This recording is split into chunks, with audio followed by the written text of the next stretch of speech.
सुप्रभात छात्रों। आज पुनः हम लोग हिस्ट्री के एक महत्वपूर्ण टॉपिक को लेकर के उपस्थित हुए हैं। आज हम लोग नाजीवाद और हिटलर के उत्कर्ष चैप्टर का एक टॉपिक हिटलर के कार्य को है सो समझने का है सो प्रयास करेंगे।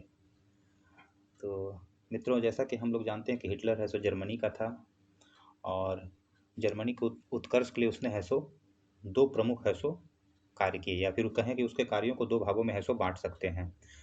पहला है सो घर के भीतर यानी देश के भीतर जो कुछ भी कार्य किया या जो कुछ भी नीतियों को बनाया उसको गृह कार्य के अंतर्गत हम लोग पढ़ेंगे। और दूसरा है विदेशी देशों के साथ जो कुछ भी उसने है सो कार्य किया या जो कुछ भी है सो कूटनीतिक संबंध बनाए, ठीक है, उसको हम लोग विदेशी कार्य या विदेशी नीति के अंतर्गत है सो पढ़ेंगे।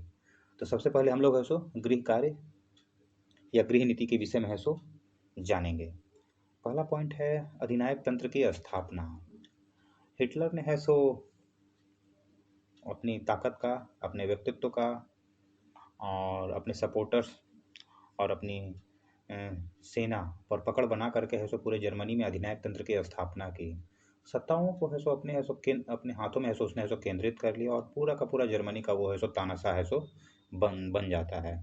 अध्यादेश जारी करता है और जितने भी आपके राजनीतिक दल थे, श्रमिक संघ थे, उन सबों को या तो भंग कर देता है या अवैध घोषित कर देता है और उन्हें समाप्त कर देता है। और जो कुछ भी समाजवादी थे या फिर जो भी साम्यवादी थे उनको सुनियोजित तरीके से है सो हत्या करवा देता है ताकि उसका वर्चस्व जर्मनी में है सो बना रहे। इस प्रकार हिटलर है सो अधिनायक तंत्र की स्थापना जर्मनी में है सो करता है। दूसरा महत्वपूर्ण कार्य वह जो करता है वह है सो विशेष सुरक्षा दल का एक गठन करता है। इसमें है सो वो है सो विशेष पुलिस और सुरक्षा दल का है सो गठन करता है। इसमें है सो गेस्टापो जो नाम आप जो देख रहे हैं यह गुप्तचर पुलिस दल था।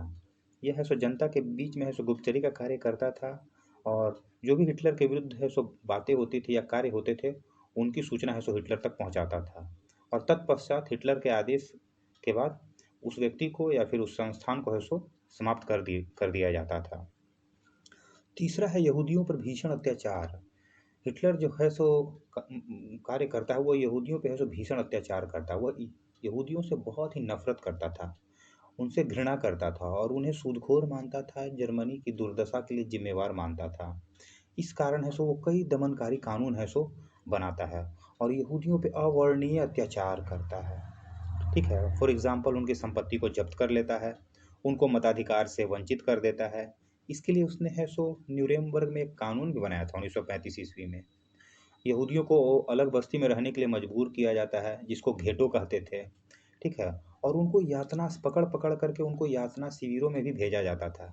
उनको गैस चेम्बर में बंद कर करके उनको है सो मार दिया जाता था। जो भी स्कूल थे, नौकरियां थे, उनसे है सो उनको है सो निष्कासित करने का है सो हिटलर ने है सो कार्य किया। यहूदियों के लिए उसने है सो सिर्फ दो ही विकल्प रखे, या तो वो जर्मनी को छोड़ करके चले जाएं, अगर जर्मनी के भीतर रहेंगे तो उन पे है सो उनका है सो समाप्त कर दिया जाएगा, उन्हें है सो मार दिया जाएगा। इस प्रकार यहूदियों पर है सो हिटलर है सो भीषण अत्याचार है सो करता है। चौथा जो गृह कार्य करता है वो आपका शिक्षा व्यवस्था में परिवर्तन लाता है। वह क्या करता है, नाजी दर्शन के अनुरूप है सो पूरी शिक्षा व्यवस्था में है सो परिवर्तन लाता है और सारी की सारी शिक्षा व्यवस्था जो है, पाठ्यक्रम जो है वो नाजी दर्शन के अनुकूल है सो पुनर्गठित है सो किया जाता है। खेल कूद को बढ़ावा दिया जाता है, अनुशासन को बढ़ावा दिया जाता है, जिससे जो भी छात्र हैं, बच्चे हैं, वो शुरुआत से ही ऐसो नाजी दर्शन के पीछे या उनके मानने वाले है सो बन जाएं। पांचवा है युवाओं के प्रति वह है सो एक खास नीति का है सो अनुपालन है सो करता है। जानता है कि आज के युवा ही कल के है सो नागरिक बनेंगे, इसके लिए वो है सो उनको मजबूत बनाना चाहता है, शक्तिशाली बनाना चाहता है और इसलिए वो विश्वविद्यालयों में, स्कूलों में है सो इसी प्रकार के संगठनों का है सो निर्माण करता है ताकि उनके भीतर सैनिक गुणों का है सो विकास है सो हो सके। इसके लिए वो क्या करता है मित्रों कि 10 वर्ष तक के जो भी है सो बच्चे हैं उनको है सो जुंगवोक नामक संस्था में है सो भेजा जाता है ताकि वो नाजी दर्शन के प्रति है सो अपना अनुराग है सो प्रकट कर सकें। 14 वर्ष के ऊपर के जो भी बच्चे थे उनको हिटलर यूथ क्लब में है सो शामिल किया जाता है और 18 वर्ष के ऊपर जो भी नागरिक थे या युवा थे उनको है सो श्रमिक सेवा में लिया जाता है और तत्पश्चात उनको है सो सशस्त्र सेना में है सो भर्ती किया जाता है। इसी प्रकार युवतियों के लिए है सो एक खास कैडर है सो बनाया जाता है जिसका नाम था the league of German maidens. इस संस्थान में है सो युवतियों को है सो ट्रेनिंग दिया जाता है कि वो किस प्रकार एक अच्छी है सो नर्स बन सकते हैं या फिर किस प्रकार एक अच्छी माता बन सकती हैं, जो जर्मन जर्मन बच्चे हैं उनके है सो डेवलपमेंट के लिए कार्य कर सकें। छठा पॉइंट है आपका नाजीवाद के प्रसार के लिए प्रचार माध्यम का सहारा लेता है। इनफैक्ट हिटलर जो था वो बहुत ही शातिर माइंड का था। अपने विचारों को प्रचार प्रसार के लिए वो है सो जितने भी प्रिंट मीडिया है, इलेक्ट्रॉनिक मीडिया है, उनका वो सहारा लेता है। इसके लिए वो रेडियो, अखबार, चलचित्र सबों का है सो प्रयोग है सो करता है, ताकि ज़्यादा से ज़्यादा लोग हैं सो नाजीवादी विचारधारा को है सो अपनाएं। और यहूदियों के प्रति घृणा फैलाने के लिए वो है सो एक फिल्म भी बनाता है, जिसका शीर्षक था द इटर्नल ज्यू। और इसके लिए है सो वो एक है सो प्रचार मंत्री बनाता है, जिसका नाम था गोबेल्स। यह झूठ बोलने में बंदा बहुत ही माहिर था, और इसका मानना था कि अफवाह को इतना फैला दूं कि वह सत्य प्रतीत होने लगे। अर्थात 100 बार अगर कोई झूठ बोलेगा तो वो सत्य प्रतीत है सो होने लगेगा। इसी सिस्टम पे वो है सो पूरे जर्मनी में और पूरे यूरोप में है सो जर्मनवाद और नाजीवाद का है सो प्रचार प्रसार है सो करता है। सातवां जो कार्य है सो करता है वो धर्म के प्रति है सो नीति है सो अपना है सो हिटलर है सो चेंज करता है। वो निरपेक्ष नहीं रहता है किसी धर्म के प्रति। वो है सो प्रोटेस्टेंट चर्च को है सो समर्थन देता है और कैथोलिकों पर है सो अत्याचार है सो करता है। आठवां कार्य जो करता है हिटलर वो है सो जनसंख्या बढ़ाने का ज़्यादा से ज़्यादा है सो प्रयास करता है। इसके लिए वो क्या करता है कि अविवाहित व्यक्तियों पर है सो टैक्स लगाता है, ठीक है, ताकि वो विवाह करने को मजबूर हो जाएं। इसी प्रकार युवतियों को है सो विभिन्न सरकारी नौकरियों में है सो रियायत देता है, ताकि वो अधिक से अधिक बच्चों को है सो पैदा करें। महिलाओं को है सो आयरन क्रॉस देता है और उन्हें आर्य नस्ल की शुद्धता को बढ़ावा देने के लिए है सो प्रेरित किया जाता है। क्योंकि ज़्यादा जनसंख्या होगा तो ज़्यादा बच्चे हैं सो पैदा होंगे, और ज़्यादा बच्चे पैदा होंगे तो वो है सो सैनिक में है सो कार्य करेंगे, देश के विकास में है सो कार्य करेंगे। हिटलर का ऐसा है सो मानना था। नौवां कार्य जो करता है वो आर्थिक सुधार को लेकर के है सो वो करता है। इसके लिए वो क्या करता है कि अपना अर्थ मंत्री वो है सो हालमार्क साक्स को है सो बनाता है, और यह व्यक्ति है सो हिटलर के निर्देशन में है सो जर्मनी के आर्थिक सुधार के लिए विभिन्न कार्य है सो करता है। सारा का सारा जो कार्य होता है वो राजकीय नियंत्रण में आपका है सो होता है। उद्योगों के लिए है सो चतुर्वर्षीय योजना बनाता है 1936 ईस्वी में, और पूरे जर्मनी में हजारों मीलों का है सो सड़क है सो वो बनाता है। अस्त्र शस्त्र का तरह तरह का है सो कारखाना खोलता है, ताकि बृहद पैमाने पे है सो गोला बारूद का है सो निर्माण हो सके। आयात को है सो नियंत्रित करने का प्रयास करता है, ताकि जर्मन मार्क है सो बाहर नहीं जाए, और निर्यात को प्रोत्साहित करता है, ताकि ज़्यादा से ज़्यादा है सो जर्मनी को है सो फायदा हो सके। अर्थात जर्मनी को पूरी तरह है सो आत्मनिर्भर बनाने का है सो हिटलर है सो प्रयास करता है। इसके लिए वो तालाबंदी और हड़ताल को भी प्रतिबंधित करता है, और कार्य को अवधि को है सो वो है सो विस्तृत है सो करता है। इस प्रकार हम लोग देखते हैं कि जर्मनी के सशक्तिकरण के लिए हिटलर है सो या जर्मन जनता को अपने पक्ष में करने के लिए है सो विभिन्न कार्य है सो करता है। आइए अब हम लोग देखते हैं कि वो विदेश नीति के अंतर्गत है सो किन कार्यों को है सो करता है। तो उसके कार्यों को जानने के पहले हम लोग है सो समझेंगे कि उसकी विदेश नीति किन मूल तत्वों पर है सो आश्रित थी। पहला जो है आपका वर्साय का अपमानजनक संधि है। इसको है सो हिटलर है सो समाप्त करना चाहता था। दूसरा है जर्मनी को एक सूत्र में है सो पुनः है सो बांधना चाहता था। बिस्मार्क के समय में जर्मनी जिस प्रकार एकीकृत हुई थी, उसी प्रकार के शक्तिशाली जर्मनी का है सो वो है सो निर्माण है सो करना चाहता था। तीसरा है जर्मनी में और विशेषकर यूरोप में है सो साम्यवाद के फैलाव को वो है सो रोकना चाहता था। चौथा है आपका जर्मन साम्राज्य का ज़्यादा से ज़्यादा विस्तार करना चाहता था। बढ़ती हुई जर्मन आबादी के लिए वो है सो नए क्षेत्रों पर अधिकार करना अति आवश्यक है सो मानता था। और और नेक्स्ट पॉइंट है आपका जर्मनी के गौरव और शक्ति को है सो यूरोप में है सो पुनः प्रतिष्ठापित है सो करना चाहता था। इन्हीं मूल तत्वों को है सो ध्यान में रख करके है सो हिटलर है सो अपनी विदेश नीति का है सो निर्धारण है सो करता है। तो पहला जो विदेश नीति का कार्य वो करता है राष्ट्र संघ से संबंध विच्छेद करता है। इनफैक्ट 1933 ईस्वी में जो निरस्त्रीकरण सम्मेलन है सो हो रहा था, उसमें है सो उसने है सो मांग रखी कि इस निरस्त्रीकरण सम्मेलन में है सो निरस्त्रीकरण के कार्य को सभी यूरोपीय राष्ट्रों पर है सो लागू किया जाए। जब उसकी बातों को नहीं माना जाता है तो वो अपने प्रतिनिधियों को वहां से वापस बुला लेता है और राष्ट्र संघ से अपना है सो संबंध विच्छेद है सो कर लेता है। दूसरा है वर्साय की संधि को अस्वीकार करता है 1935 ईस्वी में। इनफैक्ट वर्साय की संधि को वो अपमानजनक मानता था, और इस संधि को तोड़ने का उसे ऐसो बहाना चाहिए था।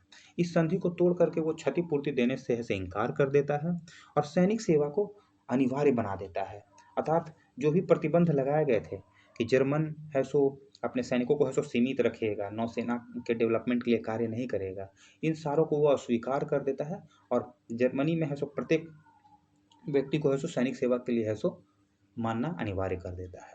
अस्त्र शस्त्रों के निर्माण के लिए है सो कल कारखानों का है सो निर्माण पुनः है सो चालू कर देता है। तीसरा है आपका ऑस्ट्रिया जर्मनी का एकीकरण। इसके लिए है सो एक्चुअली ऑस्ट्रेलिया में है सो बहुत बड़ी संख्या में है सो जर्मन निवासी है सो रहती थी, तो इसके लिए उसने है सो 1938 ईस्वी में एक नारा दिया था, एक जनता एक साम्राज्य और एक नेता। इस नारा के साथ ही है सो वो ऑस्ट्रिया को है सो जर्मनी में है सो एकीकृत है सो कर लेता है। चौथा है वो राइनलैंड और चेकोस्लोवाकिया पर अधिकार कर लेता है। इनफैक्ट राइनलैंड और चेकोस्लोवाकिया में है सो जर्मन आबादी बहुत बड़ी संख्या में है सो निवास करती थी। इसी कारण 1936 ईस्वी में वो है सो राइनलैंड पर है सो आक्रमण करके उसको अपने अधीन कर लेता है। पुनः है सो चेकोस्लोवाकिया पे है सो वो दबाव डालता है। परिणाम स्वरूप 1938 ईस्वी में एक म्यूनिख सम्मेलन होता है, ठीक है, और इस सम्मेलन में है सो सुडेंटलैंड जो कि चेकोस्लोवाकिया का एक प्रांत था उसको जर्मनी को है सो दे दिया जाता है, जर्मनी इसको है सो अपने में मिला लेता है। 1939 ईस्वी में है सो चेकोस्लोवाकिया पे आक्रमण करता है और उसको भी है सो अपने में अंदर है सो मिला लेता है। इस प्रकार वो है सो राइनलैंड और चेकोस्लोवाकिया पे अधिकार कर करके अपने क्षेत्रों का है सो साम्राज्यों का है सो विस्तार है सो करता है। पांचवा पॉइंट है रोम बर्लिन टोक्यो धुरी का है सो वो गठन करता है। इनफैक्ट अबिसिनियाई युद्ध में है सो जर्मनी है सो इटली को है सो बहुत मदद करता है। परिणाम स्वरूप इटली के मन में जर्मनी के प्रति है सो श्रद्धा उत्पन्न होती है और इस कारण है सो जर्मनी और इटली में है सो रोम बर्लिन धुरी का है सो गठन होता है और एक संधि है सो दोनों के बीच है सो गठित होती है। बाद में है सो स्पेन में जनरल फ्रैंको को भी है सो इसमें है सो शामिल कर लिया जाता है। ये तीनों मिल कर करके है सो एक धुरी है सो बनाते हैं। कालक्रम में है सो 1936 ईस्वी में जर्मनी है सो जापान के साथ मिल कर करके कॉमिंटर्न विरोधी समझौता है सो करता है, जो कि साम्यवाद के फैलाव को है सो रोकने का है सो प्रयास रहता है। इसी समझौते के इसी समझौते में है सो कालक्रम में है सो 1937 ईस्वी में है सो इटली भी शामिल हो जाता है और यह जो है जर्मनी जापान जो देश थे इसमें इटली के मिल जाने से रोम बर्लिन और टोक्यो धुरी का है सो निर्माण होता है। रोम यहाँ पे है सो राजधानी थी इटली की, बर्लिन जर्मनी की और टोक्यो जो था वो है सो जापान की राजधानी थी। इस प्रकार है सो रोम बर्लिन टोक्यो धुरी का है सो गठन होता है। आपस में तीनों संधि करते हैं कि कोई भी राष्ट्र अगर इन तीनों पे हमला करे, इन तीनों में से किसी पे हमला करेगा तो दूसरा देश उसका है सो प्रत्युत्तर देगा। सातवां है आपका सोवियत संघ के साथ संधि करता है। इनफैक्ट सोवियत संघ एक मजबूत देश था और इसे न्यूट्रलाइज करने के लिए 1939 ईस्वी में है सो एक अनाक्रमक संधि है सो रूस के साथ है सो सोवियत संघ के साथ है सो जर्मनी है सो करता है, लेकिन बाद में इसको है सो तोड़ देता है। द्वितीय विश्व युद्ध जब आरंभ होता है तो इस संधि को तोड़ दिया जाता है। सातवां है इंग्लैंड के साथ वो है सो समझौता करता है 1935 ईस्वी में और इंग्लैंड को मना लेता है कि इंग्लैंड है सो जर्मनी को इजाज़त दे कि जर्मनी वायुसेना और स्थल सेना में वृद्धि करे, नौसेना में 35% तक वृद्धि करे। यह है सो जर्मनी का एक बहुत बड़ा कूटनीतिक विजय था। आठवां है पोलैंड पर आक्रमण है। इनफैक्ट पोलिस गलियारा का मांग है सो जर्मनी है सो पोलैंड से करता है, जिसको सो पोलैंड द्वारा अस्वीकार कर दिया जाता है और 1 सितंबर 1939 ईस्वी को जर्मनी पोलैंड पर आक्रमण करता है और इसी के साथ आपका है सो द्वितीय विश्व युद्ध आरंभ हो जाता है। यह युद्ध बहुत ही भीषण होता है, दोनों पक्षों से करोड़ों लोग है सो मारे जाते हैं, जन धन की अपार हानि होती है, लेकिन अंततः है सो मित्र राष्ट्र इसमें है सो विजय होते हैं। अब जर्मनी का जो शासक था हिटलर, वो अप्रैल 1945 ईस्वी में बर्लिन में एक बंकर में है सो आत्महत्या कर लेता है अपने कुछ दोस्तों के साथ मिलकर करके। मई 1945 ईस्वी में जर्मनी है सो आत्मसमर्पण कर देता है और इस प्रकार है सो द्वितीय विश्व युद्ध है सो समाप्त हो जाता है। तो स्टूडेंट्स आज हम लोगों ने है सो देखा कि हिटलर है सो दो प्रमुख है सो नीतियों का है सो निर्माण करता है जर्मनी को मजबूत बनाने के लिए। एक है सो गृह नीति और दूसरा है सो विदेश नीति, और इसको है सो कार्य भी आप मान सकते हैं, हिटलर द्वारा किया गया कार्य भी मान सकते हैं। तो ठीक है स्टूडेंट्स, आज के लिए हम लोग इतना ही रखते हैं। नेक्स्ट वीडियो में हम लोग कोई और चैप्टर को है सो लेकर के डिस्कशन है सो करेंगे। Thank you very much.